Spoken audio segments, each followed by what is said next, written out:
Welcome to the Heroes of Fantasy Football podcast with your hosts, Matt High, Richie Kopech, and Joe Capozzi. Welcome to the lair.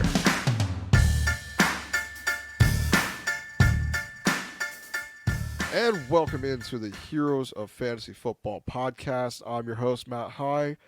Got my guys here today, Mr. Joe Capozzi, Rich Kopech. It is hump day when we are recording this.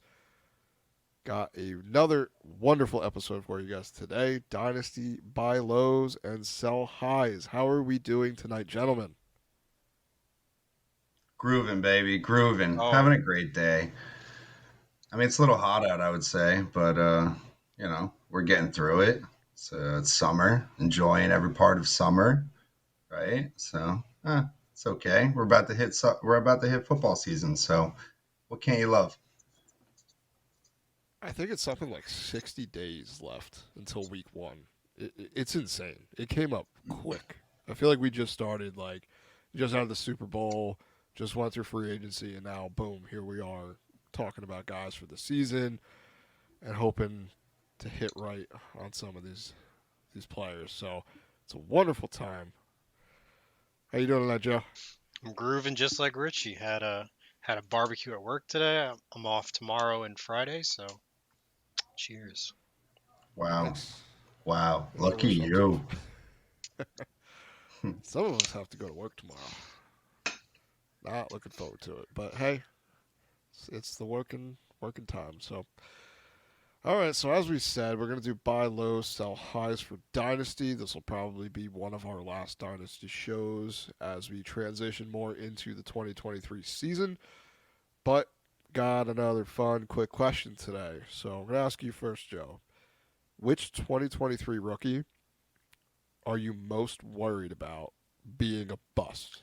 So this is always a tough question because I mean we haven't seen these rookies play in the NFL. They could all be bust. None of them could be bust. But just looking at the class and looking at where they're going in value, my bust is Jahmyr Gibbs. I think he is severely overvalued for the type of player he is. He is a very similar role to a pass catching running back.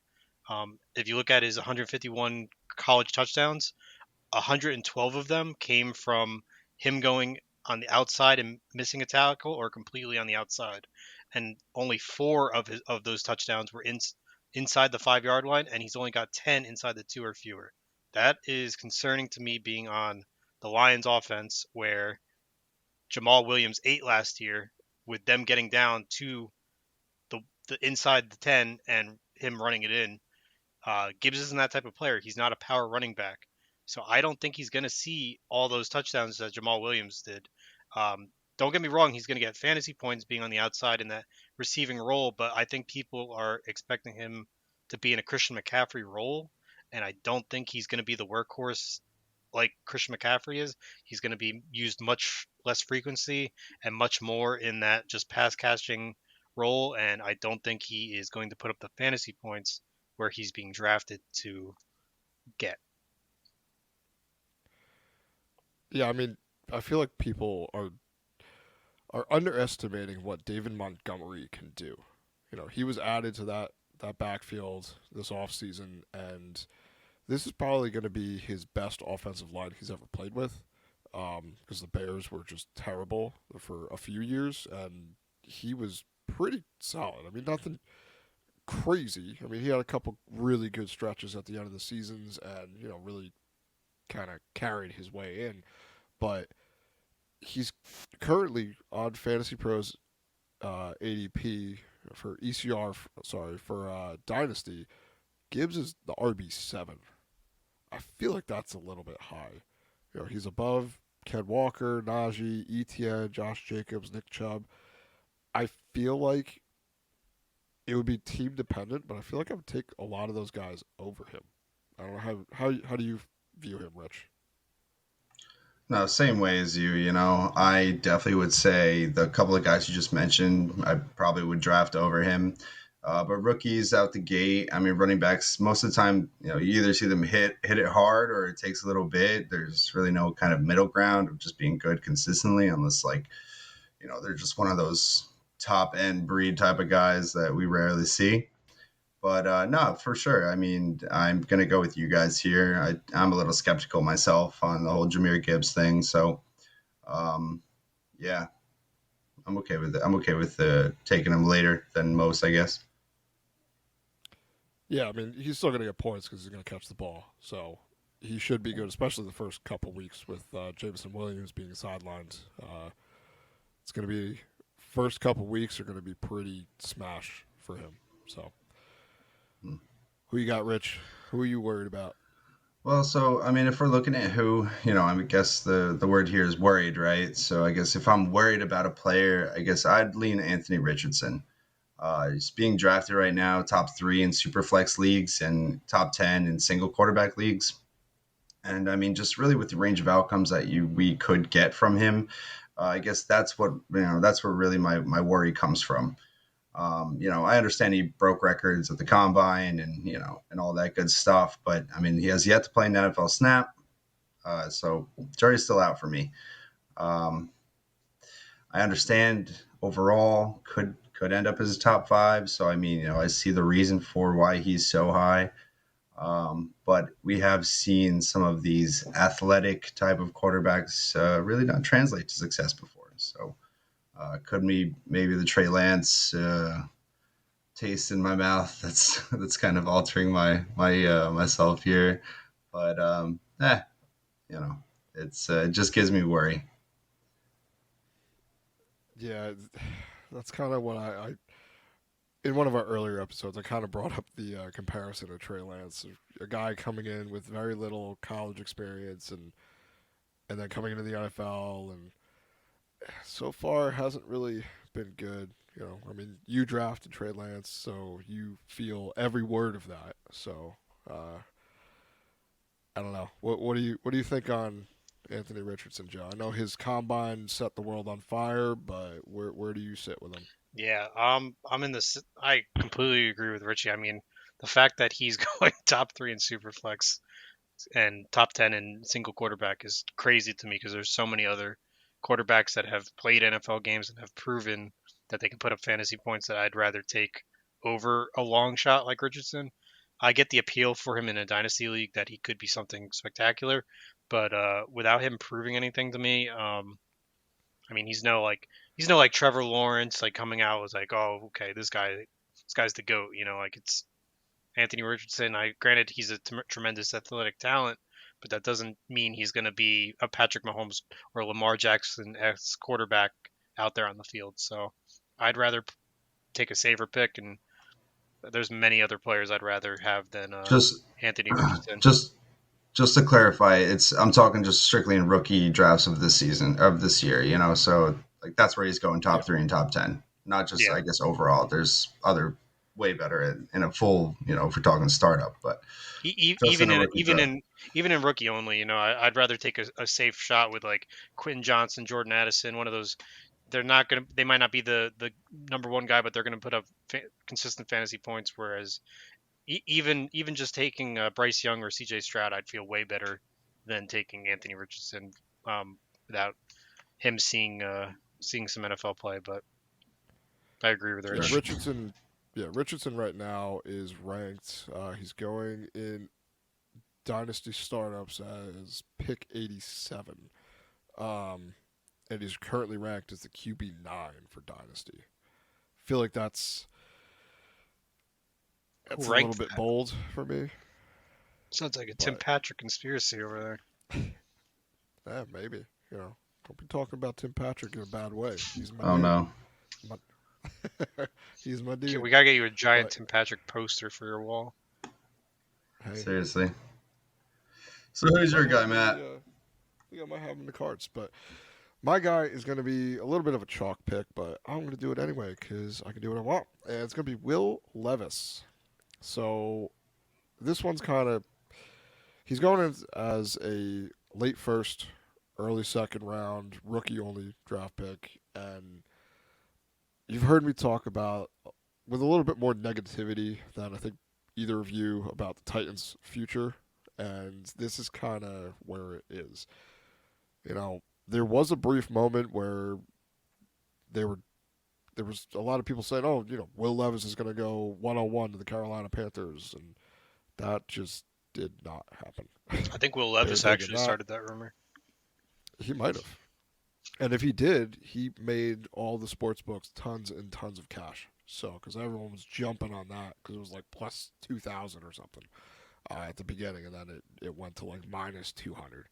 Um, but with this, it's I don't know. He's still second behind Ryan Tannehill. He may see the field, but he may not see the field at all. And I don't know if you guys have seen the news coming out of training camp, but he's been worse apparently than Malik Willis, who they drafted last year in the third round. So the Titans haven't really drafted a good quarterback in forever. They had Mariota that fizzled out. Then they got Ryan Tannehill. I forget if it was a trade or if they signed him. And he relieved Mariota of his duties. And then they drafted Malik Willis, who has done absolutely nothing. He's got 32 career pass attempts and 3 interceptions. So that's fun. And then now they have Will Levis. So I don't really know how this is going to translate. And I was in a draft where I have no quarterback in a superflex league, and I chose to take Zach Charbonnet over Will Levis because I just don't see it. He's going to be an asset. Yeah, he might hold value just because it's a quarterback, but what are you realistically going to trade him for? Which was my thought process and why I stayed away from him. So, what do you guys think of Will Levis? He's a backup to potentially a backup that may or may not see the field at all in 2023. So you're at least waiting until midseason or till 2024 with this guy on your bench. Yeah, I mean, I get what you're saying. I mean, but where he's going in drafts, I feel more comfortable taking a shot on him in a early second, so like in a second round. I'll take a shot on him. Unlike Richie's pick with Anthony Richardson, where you have to use a top three pick to take a shot on him. I feel like Richardson has a better situation where he's immediately going to be starting. I think sometimes quarterbacks, when they have a year or a couple months to develop under a veteran quarterback, we see them come out and they do actually better than some of these rookies that are just thrusted into the position. I mean, look at Tom Brady. He was a backup for a while and got his shot, and now he's the GOAT, you know? So you can't count anyone out yet. Granted, the reports from training camp haven't been great, but then again, I heard in rookie training camp that Jamar Chase couldn't catch a ball. So I don't trust training camp at all. I do agree a first round pick on him might be a little too early. So if that's where you're basing it off, I do agree that could be a worrisome or a bust. But I think if you're taking like a mid or early second round pick on him, I feel pretty safe with giving that taking a shot in the dark, seeing if you get a starting quarterback down the line, especially in Superflex. What about you, Rich? No, I agree with what you said. I mean, it really comes down to where he's being taken. Some people in the second usually is early second is where I see. The further he falls, the better I feel about it. But overall, he could do worse, I guess. If he does pop off, then good for you. You cashed in on a later pick, but I don't know. I'm not really in on Will Levis at all, so it's Yeah, he's someone that 50-50 for me. kind of sank for me after I. Yeah. He was one of the first quarterbacks I watched when I was doing when we were doing our rookie previews and stuff. And then like it looked good. I was like, wow, he looks pretty good. And then I watched the other quarterbacks. I'm like, okay, maybe not. Maybe I'm mistaken. So he's someone that kind of just tanked for me. But yeah, it really depends on the draft cost. And I don't like holding on to assets with hope, you know, especially in the second round. Like usually there's enough people in the second round where you can kind of get a guy that's has a good path to the field, but with him, I don't see it. And this is a team that I think is on the downward spiral. It really comes down to Derrick Henry. If he holds up the entire season, then maybe I'll be wrong. But if he shows any sort of decline in his age, 30, 31 season, it's going to go south quick. And then you're holding on to an asset that has very little or depreciating value. So That's where I stand with him. But why don't we dive right in to our Dynasty buy lows? Joe, why don't you start us off? Who's your buy low candidate? Yeah, and my buy low, and you guys both know I'm a huge supporter, is Jahan Dotson. Um, he's being valued, I think, way too low for what he's shown he can do his rookie year. I mean, coming out class last year, I believe he was the first wide receiver taken off the board. I think was he last year? He was a first round. I don't think Yeah, it was the first one. It was I know he was first Drake round, London. Yeah, but yeah, I mean, you got to look at him. He's ranked 36. He only missed 5 games, and he still put up this stat line. I'm excited to see what he can do playing alongside Terry McLaurin. I could even argue that he could be the wide receiver one over Terry McLaurin. He's shown us that he can get those contested catches. He can score touchdowns. He can get open. Um, you're not trading a lot for him. I mean, I traded for him last year. I gave up Keenan Allen for him, and I feel really good about it because he's going to be an asset in the future where Keenan's kind of on his way out. I just say if you can go get him for a second round pick next year, or an older aging wide receiver that you don't think is going to have too many seasons left, I would go out and try to acquire this piece for your offense. agreed. I like him. Yeah, I like Jahan Dotson a lot. Should be a good player this year for sure, and should mature into a good asset for your fantasy team for sure. So enough said, really there. Yeah, I mean he's a guy that I feel like everyone definitely should be paying attention to because his situation could change very, very quickly if the Washington Commanders don't have a stellar season this year. You know, his cost could go down a little bit for next year, but they could be in the running for one of the first couple picks and getting one of these, you know, great quarterbacks that are projected in the 24 class. So he could be paired long term with one of those guys that is already being talked about over all of the quarterbacks in this draft. So that's something like looking long term. I agree 100% about Jahan Dotson. For sure. For sure. So moving right along, right into mine. I'm going to go with James Conner, Arizona Cardinals running back. And for me, it really is the perfect buy low candidate right now for teams that are in that competing part of their team, part of their stage there. Currently viewed as the RB 36 in Dynasty for reasons like the Cardinals being a bottom of the totem pole team this season, or his age. It all factors in, being that he's 28, which a lot of us refer to as that wall for running backs. So James Conner, though, I do think still has some gas left in the tank.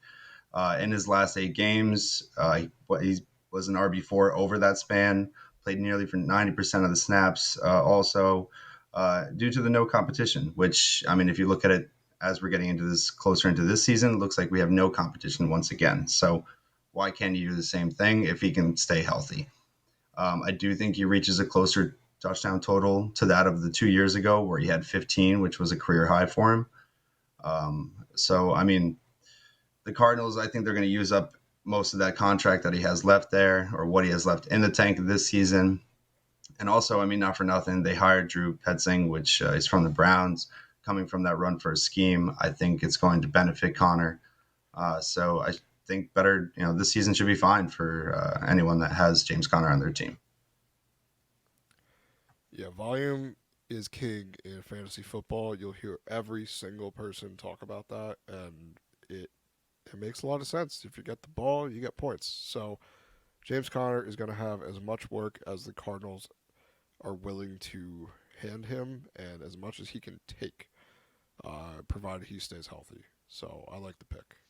Yeah, I think it's crazy that he's ranked 30. I guess in a dynasty format with him being older, ranked 36 makes sense. But especially for a redraft league, I highly agree with Richie. If you can get him for cheap or super late in a draft, um, I would guarantee grab him. I mean, you're looking at an offense that just got rid of D Hop. They have Colt McCoy starting for them. I don't think they're going to be throwing the ball first ever. I think they're going to try to run it as much as possible. So, like Matt said, volume is king, and I think Connor's going to be a fantasy point machine, even if they're not winning games. He's still going to see a lot of running, a lot of yards, and even a couple touchdowns here and there. So I definitely agree. If you can buy him for low, especially in Dynasty, if you're a competing team, I could see you getting him for as low as a third round pick.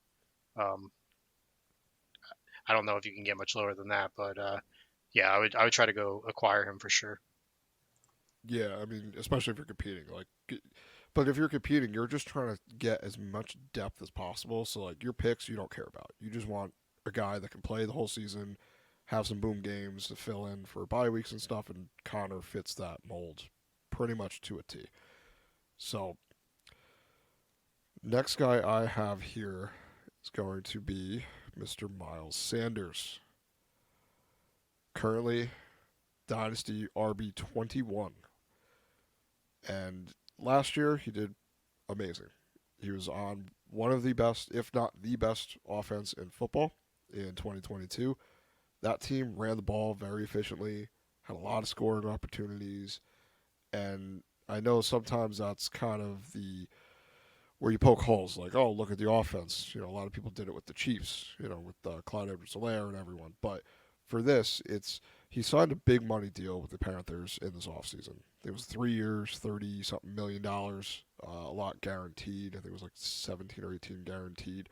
Um, this is a team that has a rookie quarterback coming in, so Sanders is going to be Bryce Young's safety blanket pretty much the whole season. Right out of the backfield, nice, easy, reliable target. And, you know, the team has already come out, the coach, owner, and Miles Sanders have come out saying they want him to catch the ball more than when he did in Philly. Uh, Reports have been very positive out of Carolina on Bryce Young. So this offense might not be as bad as we kind of thought it might be, having a rookie running back, quarterback. Sorry, um, and Young has a tendency to throw to his running backs because who do you do that with? Oh yeah, Jameer Gibbs last season in Alabama, and he just went at the number 12 pick in the draft. So it's not a stretch to say he likes throwing to his running back because he's done it before and very efficiently. And I think Miles Sanders' efficiency as a pass catching running back is overlooked in a lot of times. Just in his past 3 seasons without 2022, he's averaging 5.1 yards per carry, and he's getting, he's playing about a full season. He's getting 5 targets a game. Last year was under 2. So add a couple more targets, a couple more receptions, some more receiving yards. I think it's a great way to get someone that can bolster your running back room that's not going to cost you a whole heck of a lot and just pay off for you. I really, really like Miles Sanders this year. What do you guys think? No, I definitely agree with you. I mean, if you look at that room, I mean, Hubbard's still there.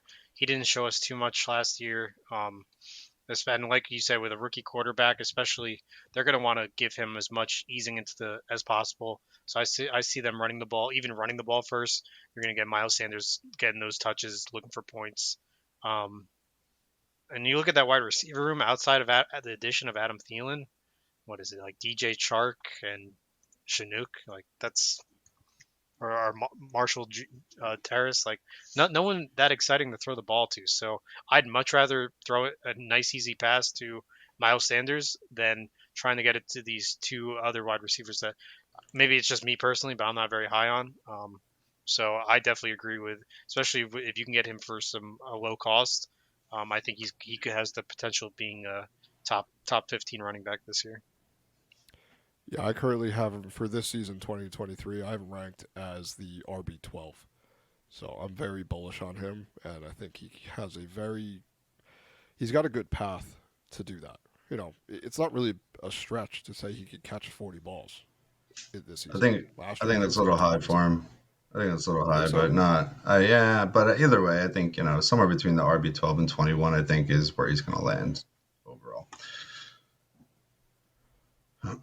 Yeah.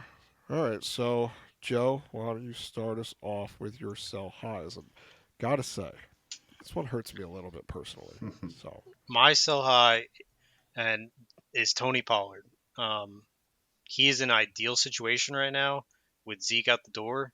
He is going to be the guy there in Dallas, and his value is never going to be higher than it is right now. He was a fourth round pick 128 in 2019. The Cowboys have no commitment to him. He's I don't think he's going to be their franchise running back. I don't think they're going. He's right now. He's currently on a 1 year contract. He's 26, so that's pretty much the age that some of these running backs start to dip off. Is after 26, 27, 28 is kind of where they start to go downhill. He's on the tail end of that age cycle. Uh, this is the highest value that you will ever have for Tony Pollard.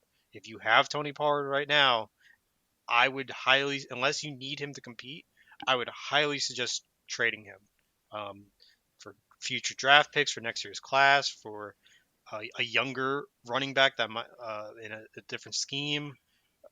But don't get me wrong, he's going to have a good season this season, but this might be one of the last good seasons we see out of Pollard. I could easily see Dallas drafting a running back in 2024, and with him being as high value as he is right now, he's my sell high for sure. What do you guys think? Oh yeah, no, definitely agree with that, man. I mean, you made the points right there. So, this is probably the highest you're going to sell him for. I do think his value will probably plummet from this point out, though he is a great player, explosive player, so he should have a great year this year. But questionable past that, as I was going to just chime in at the end to say that the dynasty pick, I'm sorry, the draft pick that the Cowboys are going to have, I do think they're going to take some sort of some sort of running back. So yeah, questions past that, but so if you can, I would definitely sell Pollard. Yeah, as much as I really like him this season, and I think he's going to succeed, uh, for Dynasty, it's time to move on. He's going to be going on his second contract. Usually, the way I do it is once the running back starts on their second contract, I'm looking to flip them because their value isn't it's an expiring asset, especially nowadays with the way the running back market is. I mean, look at the running backs that are on the market still right now. It's it's tough. It's tough out there, and they're just not getting paid. So this is one of those times where you got to think long term. If you're going for the ship this year, you hold him because he's going to help you. If you're looking at your team and you're in the middle of the pack and you don't know how far you're going to get or you're rebuilding, sell him to a contender because make them pay. If you don't do it right now, I don't think the sell high window is closed. It's not going to close right away. So I do think he comes in first couple weeks, does what he does. If there's an injury to another team in your league, then that's where you pounce, and I think his price gets even higher as the season goes on.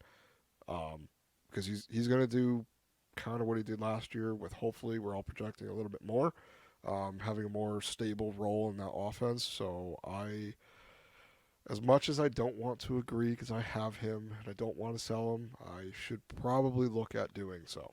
So I agree with you on that. I mean, I completely agree with what both of you are saying. Like, and I don't disagree that he's going to have a good season.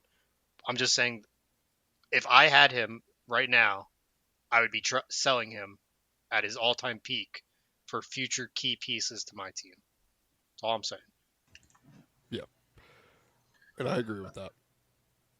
Well, I think that kind of rolls into my next guy here then, as this is where I feel like Mr. Tyreek Hill is a at a peak as far as where you're going to get him. Maybe not actually at his peak, but I think as far as where the peak is, this is the last part of it before it starts to really come down.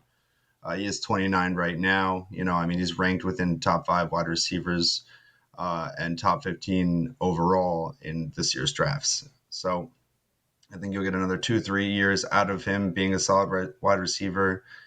And after that, I think it's going to start to decline. I mean, most people that have him, they're probably competing. So obtaining a high pick in next year's draft and taking your shot at a player, I get might be a difficult thing, but I mean, could help you out in the long run. I made a very similar trade back then We're not going to really get into it, but in the long run, I acquired AJ Brown and Justin Jefferson in one shot. So great move there. But moving on. The concerns really come down to Hill himself talking about how he's planning on retiring after the contract. There's question marks with Tua as to himself playing with the if he gets hit one more time. So things like that. I mean, Jalen Waddle is also coming in and taking away some away from him. So there are definitely some concerns. So as far as where it is, I think, maybe we're going to start to see a step back from Tyreek. So why not sell high while you can? Yeah, this is. See, I'm a little different than you. I would be looking to acquire Tyreek Hill. Obviously, the caveat is if you're a contender, because I don't really care that he's got plans to retire. After his contract ends in Miami, he's a very explosive player, and I think out of the three of us, I think I'm a little more bullish on the Miami Dolphins because I think I'm expecting Tua to play at closer to the level of those spike weeks, and remain healthy for a lot of the season, which is a gamble. But he just he does things that other wide receivers can't, and I don't see that. Usually when wide receivers get up close to this age, they start hitting that cliff, and I think the way he plays football is not one of the ways that is going to translate to hitting that cliff. I think he's going to last a little bit longer. So I get it. You don't want to be left holding the bag. In a dynasty, unfortunately, that happens to a lot of players. Like if you were able to sell Julio Jones at peak value, the next year he just fell off and was nowhere near what he was ever again. And now he's not even on a team.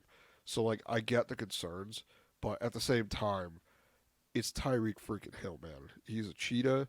He runs faster than everyone on the field, so I think I would take the chance, and I wouldn't be upset. It's still going to cost you a lot because he was the wide receiver two last year, and recency bias hits all of us in fantasy. So I guess I differ a little bit. Where do you stand on it, Joe? Because I feel like you're a little bit closer to where Rich is, but I could be wrong. Yeah, I'm with Richie on this. I'm looking at it in a dynasty perspective. For a dynasty perspective, if I had Tyreek Hill, I'd be looking to sell. I mean, I'm also very into selling pieces of my team before they hit that dip. I mean, look at my last season. I traded Cooper Cup and Joe Mixon for Lamar Jackson and a future first. Um, Once players start getting up there, like Cooper Cup just turned 30. Granted, I think Cooper Cup is a fantastic player, but that age scared me, and I wanted to sell him while he is in his peak, and get I got Lamar Jackson, who I could see playing for a couple more years, being as young as he is, and a quarterback. So, um, I agree with Richie. I think he's going to have a couple more years left in him, but if you want the most for him, I think this season is going to be the best that you're going to get, especially with Waddle coming in. He's going to be taking targets from him. The two injuries concerns. I don't see him being wide receiver two again this year. I don't see him being in the top five this year, honestly, but that's just me. I would try to sell him for a future pick and maybe even a player on top of that. You could probably get a first and maybe even like unproven rookie, so you can get like Zay Flowers or something. That'd be awesome. But yeah, I agree. I would sell him if I had him. Yeah, I mean, that's what you're gonna have to do to get him. You're gonna need to put a 24 first on the table plus one of the rookies this year, most likely, or a solid wide receiver too, because it's just what you're gonna have to do. But I guess for me, like, I still think doing that, I'd still be happy having Tyreek Hill, even if he starts trailing off a little bit. If you get two more seasons of top 24 wide receiver, I think that's still I think that would be worth it to me. So Let, I'd let be me happy. let me pose you this one, Matt. If you had Tyreek Hill and someone offered you Chris Olave for Tyreek Hill, what would you say? I would take Olave, but that's just because I'm really high on Olave. I know you are. That's why I wanted to ask you that question. Yeah, yeah, I would definitely do that because I really, really like Olave. Uh, Richie's out the Rich door to Happy. sell Tyreek right now. Yeah, he might be. Yeah. So, uh, all right. So we're gonna go to our final guy, Devonte Smith. So I want to paint a picture here, but let me start off by saying I don't hate Devonte Smith. So don't come at me that I don't like him. I just have a little bit of pause. Currently, he's going as the wide receiver 10 in Dynasty. So he's going as he's being drafted as a wide receiver 1 for your team. Really think that's his ceiling. I don't think he's going to be going too much higher. Last year he was good. He was great. He was but it's just I don't know. I'm a little hesitant on him. He's put up back-to-back 100 plus target seasons in an offense that has been really good, especially last year. They put the league on notice that they mean business and they're here to play and they can win against anybody. So it's a good team, but I just I don't know. Part of it is the offense, the team by itself. They lost their OC and their defensive coordinator. So focusing more on their offensive coordinator, things are going to change. They have a recipe that works, but I don't know if they're going to be able to replicate exactly what happened last year, which could mean a couple more pass attempts.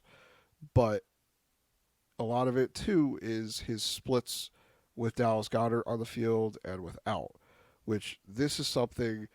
Some of the bigger things that stood out to me were, although his touchdowns didn't really change that much, those aren't really a sticky stat. So those kind of just, if your number's called, you get the touchdown that week. He got a little bit more targets per game. His yards per game increased, and his ADOT. So, and also the fantasy points per game. Like, those are huge things. Yards per route run. It's just, it's one of those things where I don't think he's going to be bad. I just don't like drafting wide receivers or any player where I think their ceiling is that. I don't want to draft someone at their ceiling. I'm looking for those guys that I can draft a little bit later that maybe have more upside. Uh, if you're okay with having a solid floor on a team that is really good, I think we all project them to be really good again this season, then it's fine. But in Dynasty, it's just my mind changes a little bit. And that's where I think Devonte Smith might be a little bit too high. But you can still get a ton for him. So how do you view Devonte Smith, Joe? I actually fully agree with you.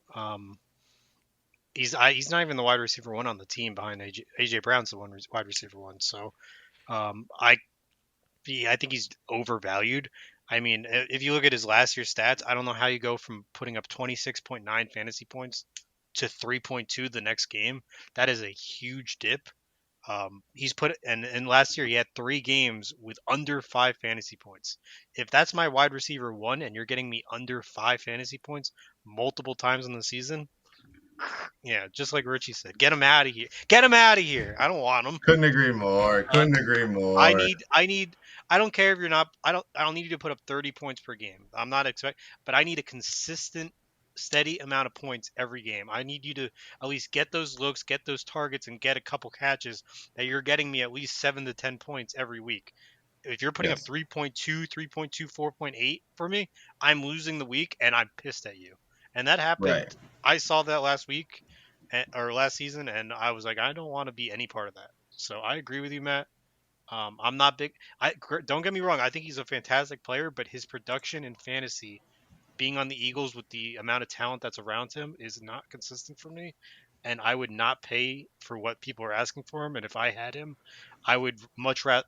I'd much rather have Dotson than Devontae Smith. So that's just me. Hmm. I feel All like that right. might be a little bold, but I could see Agreed. the world where that happens. But I like it, Joe. I just to like it. throw it out there, with wide receivers, even the top end guys, they do have down weeks. Like it's a little hard.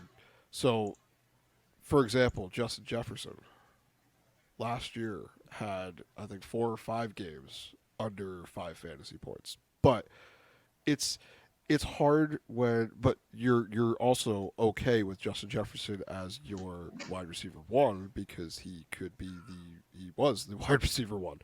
Exactly. With Devontae Smith, it's different because like you said, Joe, he is the number two in that offense, and it's although they have a lot of scoring opportunities because Jalen Hurts took a giant leap forward last season.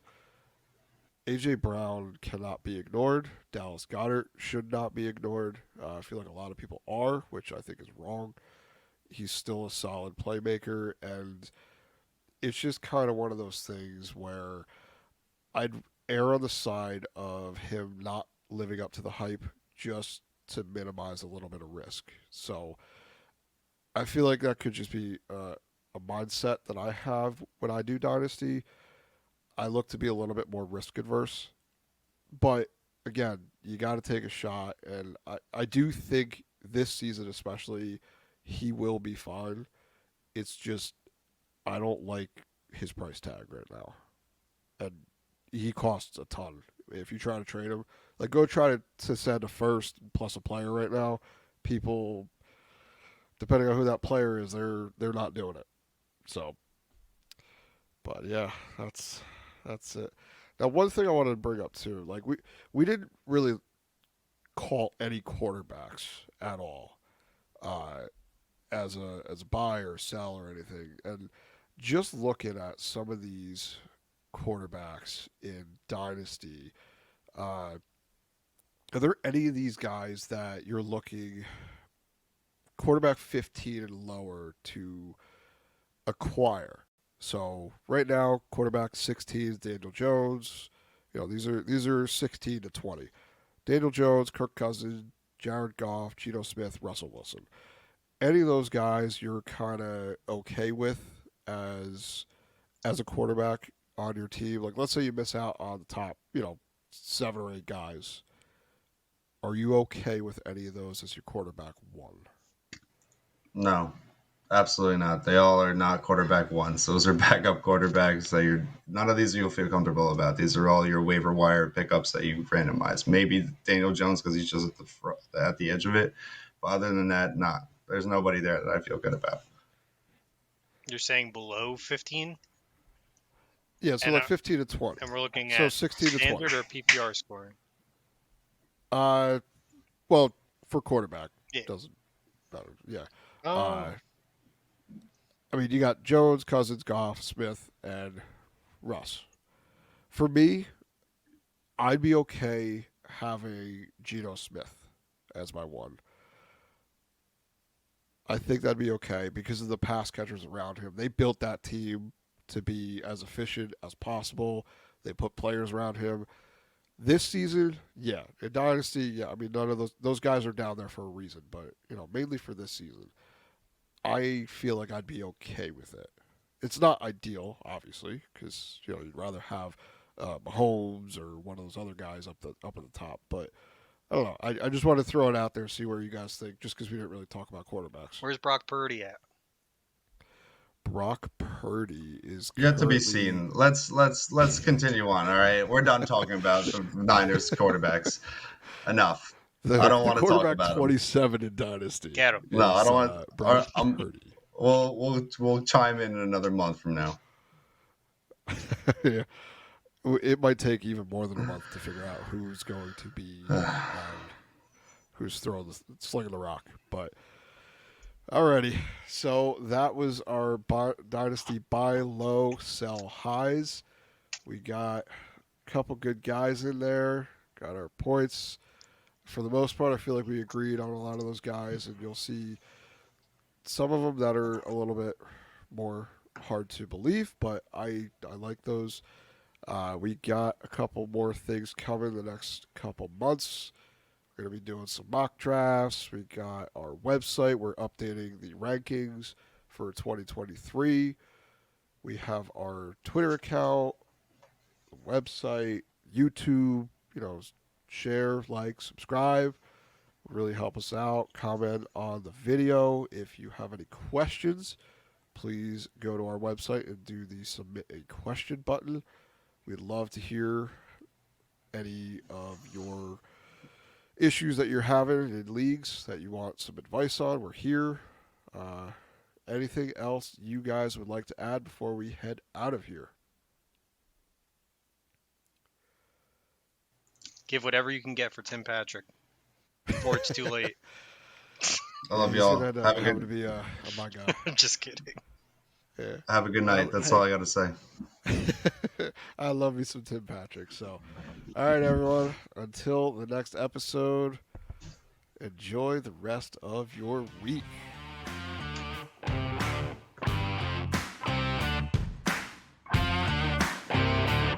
Thank you again for tuning in to another episode of the Heroes of Fantasy Football podcast. Follow us on Twitter at the Heroes FF.